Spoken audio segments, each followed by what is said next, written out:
Welcome to Diksha IAS academy. நம்ம இன்னைக்கு என்ன பார்க்க போறோம் அப்படின்னு பார்த்தீங்கன்னா மேத்ஸ்ல இருந்து ஒரு சம் தான் பார்க்க போறோம். சம் பார்த்தீங்கன்னா P இன் வருமானம் Q ஐ காட்டிலும் 25% அதிகம் எனில் Q இன் வருமானம் P ஐ காட்டிலும் எத்தனை சதவீதம் குறைவு அப்படின்னு கேட்டிருக்காங்க. இதுல Q பார்த்தீங்கன்னா அவங்களோட சம்பளம் வந்து 100% வாங்குறாங்க. P பார்த்தீங்கன்னா 25% அதிகம் Q விட, அதாவது முழு சம்பளத்தை விட அதிகமாக வாங்குறாங்க. அப்போ 100 + 25, அப்போ நமக்கு 125. இதில் வந்து Q இன் வருமானம் P ஐ காட்டிலும் எத்தனை சதவீதம் குறைவு அப்படின்னு கேட்டிருக்காங்க. அப்போ குறைவு = வித்தியாசம் டிவைடட் பை அதிகமான மதிப்பு.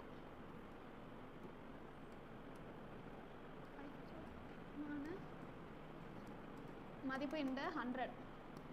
வித்தியாசம் பார்த்தீங்கன்னா 25, மதிப்பு பார்த்தீங்கன்னா 125 × 100. இப்போ இதை அடித்தோம் அப்படின்னா 20. அப்போ 20% வந்து சதவீதம் குறைவு. நம்மளோட சேனலை சப்ஸ்கிரைப் பண்ணுங்கள், லைக் பண்ணுங்கள், ஷேர் பண்ணுங்கள். தேங்க்யூ.